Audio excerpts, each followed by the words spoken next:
A presidente da Comissão de Constituição e Justiça da Câmara, deputada Caroline Detoni, desengavetou um projeto de lei sobre a redução da maioridade penal de 18 para 16 anos. A ideia é que o colegiado vote o relatório antes do recesso parlamentar de julho.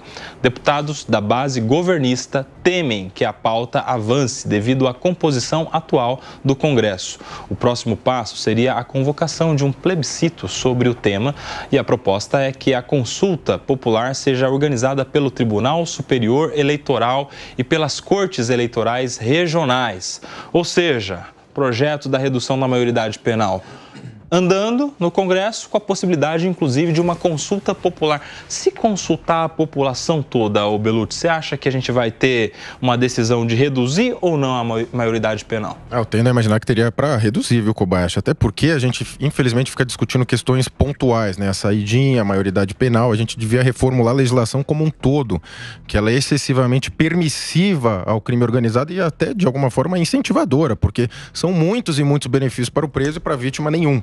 Eu sou a favor que reduzisse até mais, porque a partir do momento que você comete um crime, especialmente crimes de sangue, você está apto a responder por isso. A gente tem o ECA, que privilegia bastante também o crime organizado, que eles optam jovens para a prática de crimes, então acho que deveria discutir o todo. E até onde me consta, há um projeto tramitando, que estaria com o senador Fabiano Contarato, que é o relator, que tem uma linha mais, na minha visão, garantista, né? A direita, infelizmente, ela fica sendo pautada, ela precisaria pautar um pouco mais, até por ser, até onde se argumenta, a maioria no Congresso, apesar do governo conseguir aprovar grande parte das coisas. Acho que deveria reformular como um todo, inclusive sou a favor, inclusive, da prisão perpétua, viu? Porque tem crimes assim que não tem como, né? Precisaria a pessoa ficar presa e trabalhar, seria mandatório que todos trabalhassem nos presídios, Kobayashi. Pacheco.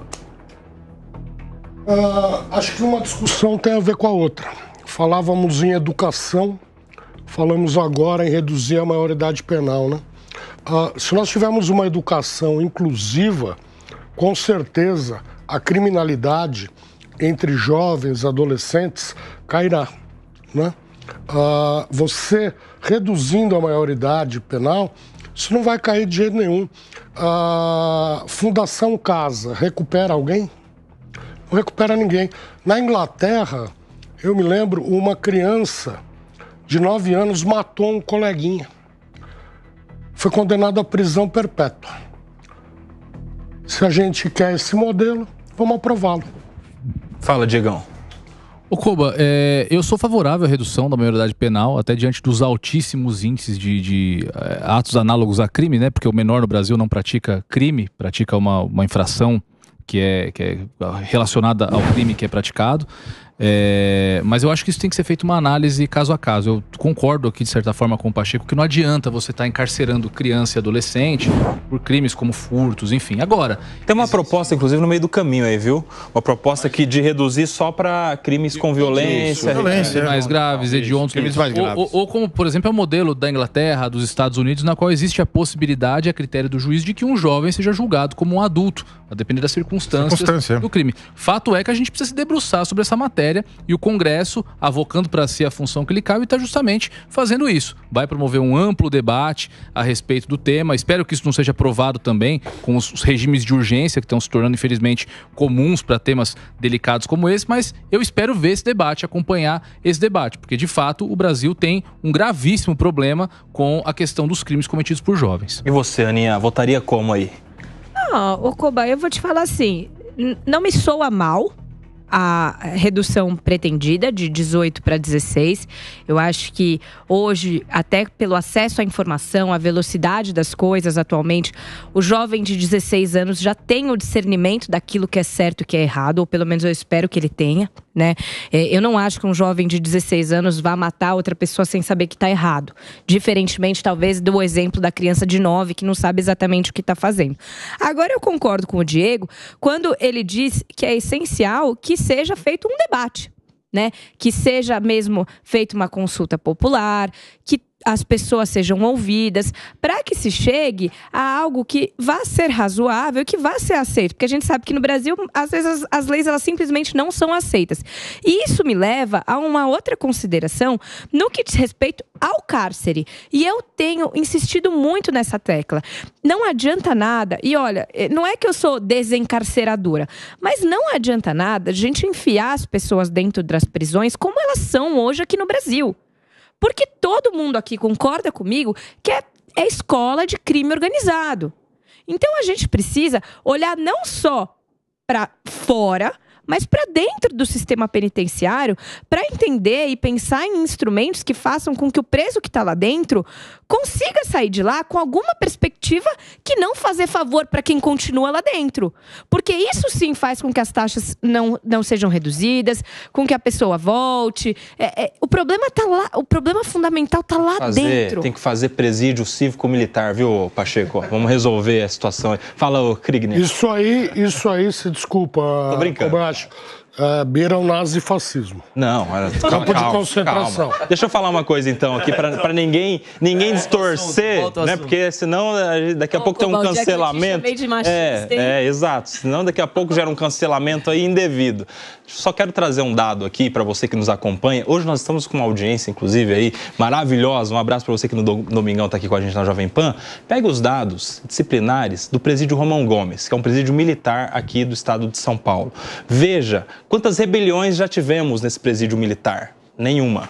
Veja lá o índice de reincidência das pessoas que ficam presas em um presídio militar em comparação aos presídios convencionais. Você vai ver que talvez a gente tenha aí na disciplina da organização, só para concluir, Pacheco, da organização e da manutenção de um presídio, as regras de disciplina militar, talvez a gente tenha, de alguma maneira, uma redução das incidências que são de 40% a 60% nos presídios convencionais, meus amigos. Então, quando eu disse que talvez tenhamos aí num presídio cívico-militar, claro que brincando, foi só nesse sentido e mais nada para ninguém distorcer aqui as nossas Ninguém ideias. Te cancelar. Ninguém me cancelar. Nelson, não quero te cancelar. Eu fiz aqui apenas uma colocação que me veio, enfim, até de maneira jocosa. Claro.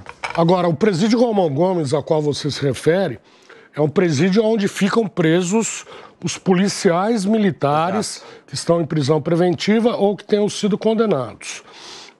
Eu já estive no Romão Gomes, já estive, inclusive, visitando cliente meu, policial militar, um capitão, meu cliente que esteve lá preso, e já estive lá fazendo uma visita institucional como dirigente da OAB São Paulo, que sou.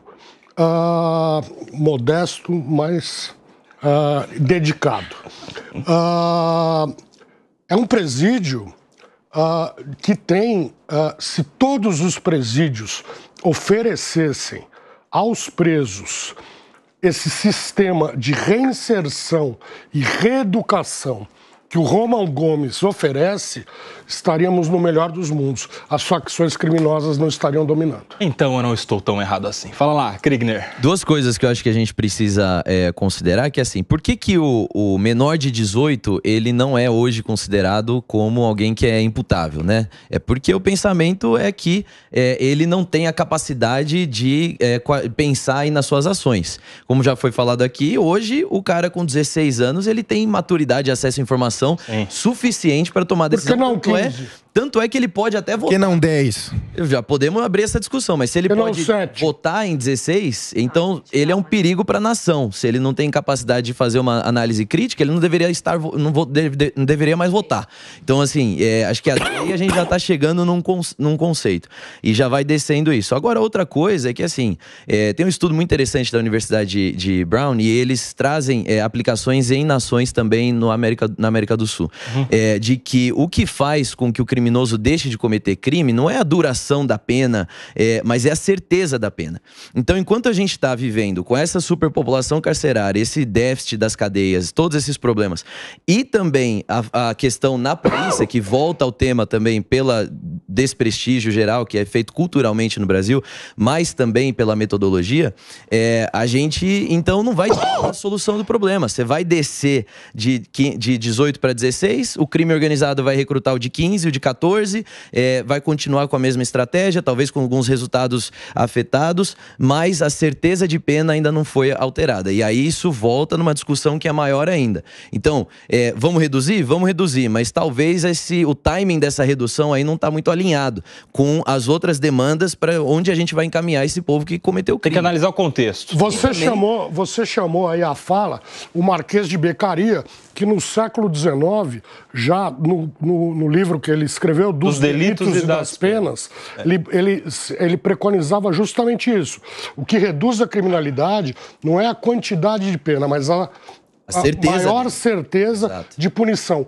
Hoje, no Brasil, você tem uma taxa de solução de homicídios que não chega a 90%. Aliás, você não chega a 10%. Chega a 10%. Você tem 90 e tantos por cento de homicídios que não são solucionados. Então, isso é um absurdo, é uma barbaridade. Fala, Wilson Pedroso. Eu tenho, assim, um certo receio, né? Vai tucanar, hein? Então vou tucanar. Eu sou de uma geração, que eu fui muito precoce, mas com 15 anos já estava fazendo política estudantil. Já estava fazendo política estudantil. Mas meus amigos nessa idade, 15, 16 anos, eu sou de uma geração que eles estavam mais preocupados em jogar bola do que fazer outra coisa. Era bailinho que o homem ficava de um lado e a mulher ficava do outro. Não sabia nem conversar com as namoradas. Mas a gente vive uma geração... Você é tiozinho mesmo, eu ia falar assim, que sua geração já passou faz um tempo. Assim, a gente tenta te poupar, mas você... falou bem agora. A geração de hoje, ela é diferenciada. Elas têm muito mais informação. Eu converso com meu filho de 11 anos, ele fala coisas que muitas vezes eu tenho até dificuldade de responder, porque eu não tive o acesso à informação que ele tem hoje. Então você tem uma geração hoje diferenciada. Só que ao mesmo tempo, nós temos um sistema de segurança pública, um sistema penitenciário muito ruim, que vai acolher essas crianças ou esses jovens de 16 anos e vão transformar eles em pior do que eles entraram, como é a maioria dos detentos hoje, que a gente vê nos noticiários. O cara entra roubando bolacha e sai com especialidade e rouba banco. Mas não pode ser desculpa tudo também, né, Wilson? Eu sei, mas porque o Estado cumpre mal a maioria dos seus papéis. Eu estou te falando que a discussão ainda de diminuição da maioridade penal está muito rasa. Ela tem que ser mais profunda, como a liberação das drogas, como a descriminalização. É isso um pouco que eu quero falar. A gente fica discutindo, mas o cara já está roubando e já está matando.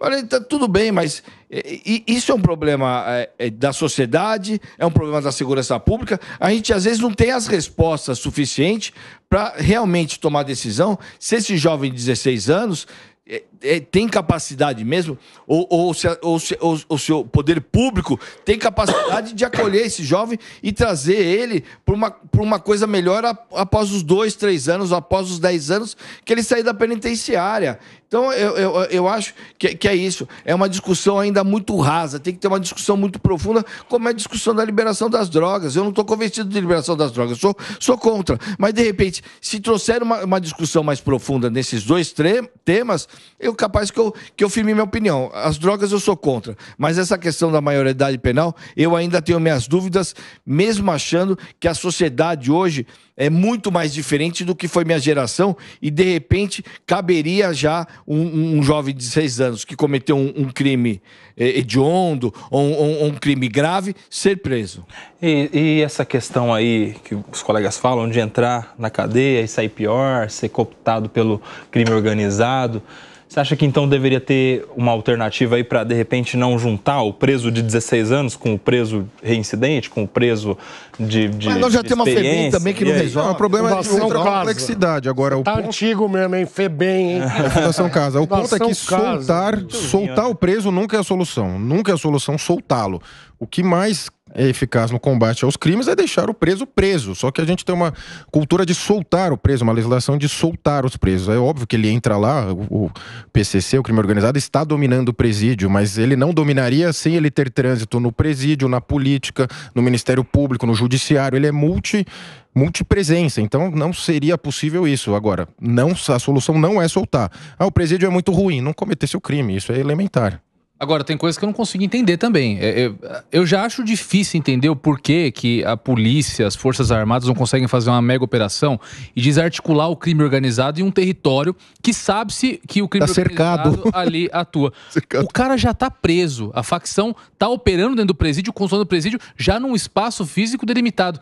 Qual é a dificuldade em se fazer uma operação militar dentro de presídios para estabelecer ali a disciplina que tem que existir dentro de um presídio? Para que o Estado ali dê as cartas e não o crime organizado. Porque o que nós temos, infelizmente, em alguns presídios, são áreas em que os agentes penitenciários não podem entrar. Em que só membros da facção, em que só os chefes da facção podem entrar. Que é ali onde eles mantêm as suas celas, que são praticamente dormitórios, né? Tem televisão, tem, enfim, todo tipo de regalia possível. Qual que é a dificuldade do Estado assumir o controle de fato dessas instituições? Qual que é a dificuldade, A dificuldade é que você investir em presídio não dá voto. Não é investir. É colocar a polícia para cercar ali, entrar, isolar o líder. Nós temos uma das maiores populações carcerárias do mundo. Dá voto sim, pô. O presidente de El Salvador tá reeleito com 90%. Ele provar que dá voto. Deu muito voto. Uma das maiores populações carcerárias do mundo. Os presídios são verdadeiros matadouros. O camarada entra lá, primário. O presídio não dá a ele mínimas condições de saúde, higiene, educação e reeducação. Ô, Pacheco. Quem é que vai acolhê-lo? É o crime organizado. E a gente vai normalizar isso? Não vamos cobrar? Nós não devemos normalizar. Nós devemos, ao contrário. Nós devemos colocar vigilância e investir. Primeiro, nós prendemos muito e prendemos mal. Nós temos que prender quem realmente deve estar preso, que é aquela pessoa que solta, propaga violência. O resto você aplica outro tipo de pena. Você enche os presídios, são escolas, universidades do crime, a pessoa fica lá abandonada, ao bel prazer, o Estado não reeduca, não dá nada pro preso, só coloca Pacheco, ele... o Estado não consegue controlar o cara que tá preso, vai controlar quem recebe uma pena alternativa e fica fora do presídio. Aí o primeiro comando da capital, Comando Vermelho, os amigos dos amigos, oferecem aquilo que o Estado não oferece. Eu quero saber qual é a dificuldade de desarticular uma facção dentro de um presídio. A dificuldade é que isso custa... Em tese é do Estado. A dificuldade é que isso custa dinheiro.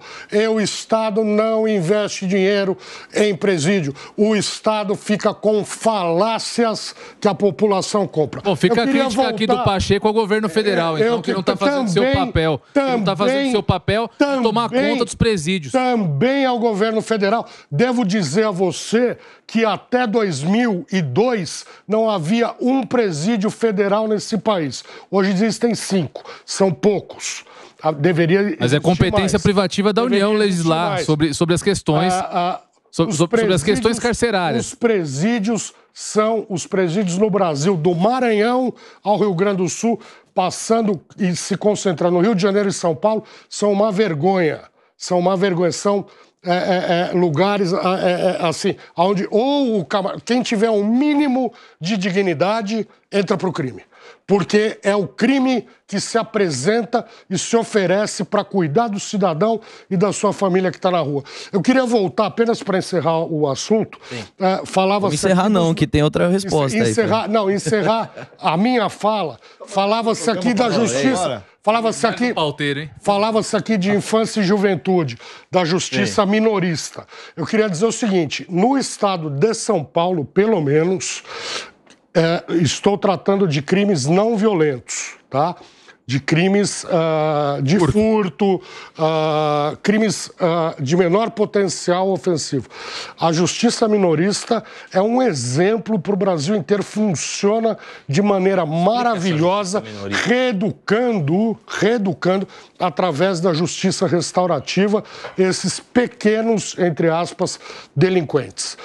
Ao invés de você aplicar uma pena, de você encarcerar, de você jogar para a Fundação Casa Antiga FEBEM, em vez de você jogar um moleque, uma menina, para um lugar desse, você vai montar um esquema de readequação, reeducação, em que participam juiz, promotor, advogados, pais, psicólogos, sociólogos. Isso funciona no estado de São Paulo e muito bem.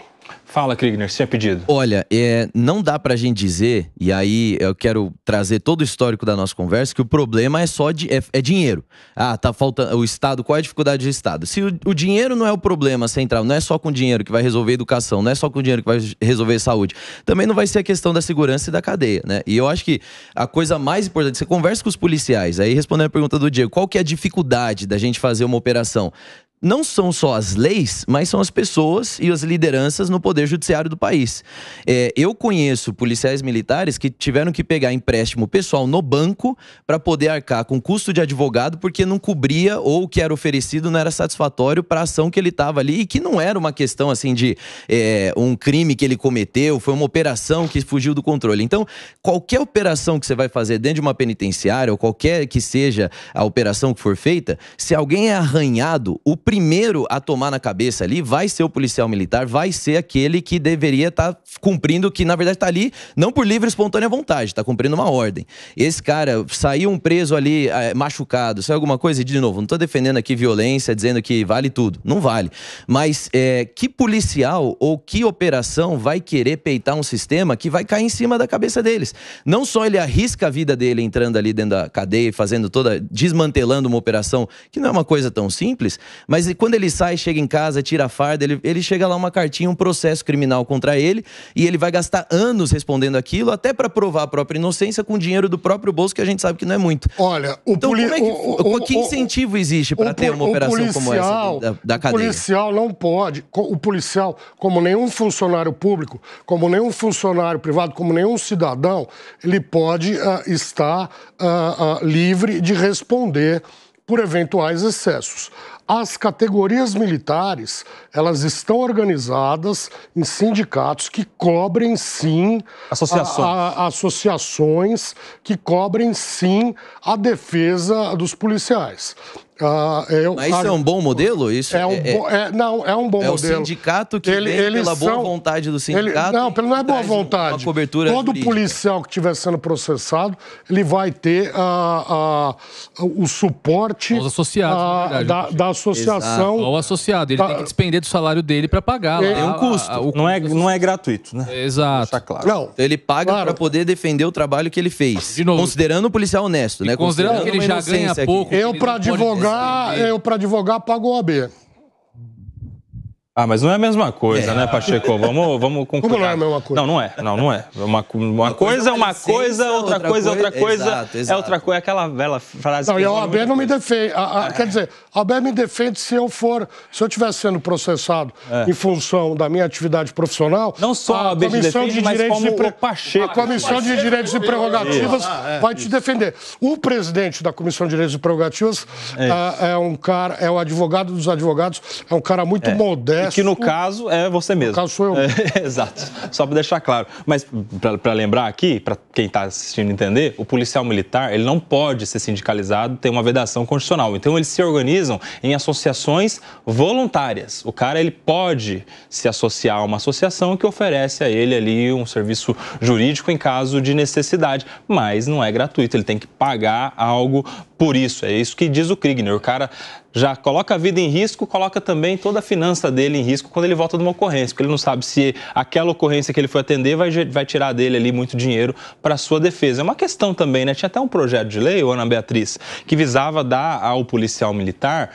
os benefícios da Defensoria Pública, ou seja, é policial militar, é uma ação judicial que decorre de uma operação, de uma ocorrência, você vai ser defendido pela Defensoria Pública. Não sei se isso foi adiante ou não, se valeu por um tempo ou não. Não sei nem se foi quando o Ilcinho estava lá no governo que isso aconteceu.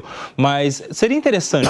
Daria segurança para o policial militar cuidar melhor da ocorrência. Cuba, sabe o que eu penso sobre isso? É um pouco tapar o sol com a peneira. Porque no mundo ideal, o policial ganha bem e consegue pagar o advogado se ele for demandado judicialmente por algum motivo ou administrativamente. Então, a hora que eu parto da premissa que esse policial não ganha bem e que a atividade dele implica em risco dele ser submetido a um procedimento administrativo ou judicial mais do que qualquer outro de nós, eu já estou reconhecendo uma falha muito grave no sistema.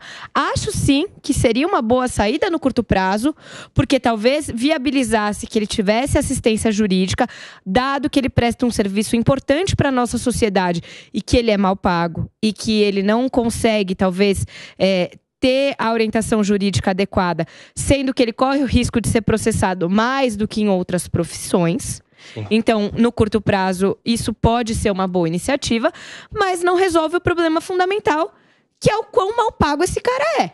E é isso que a gente precisa atacar. Vamos lá, vamos seguir.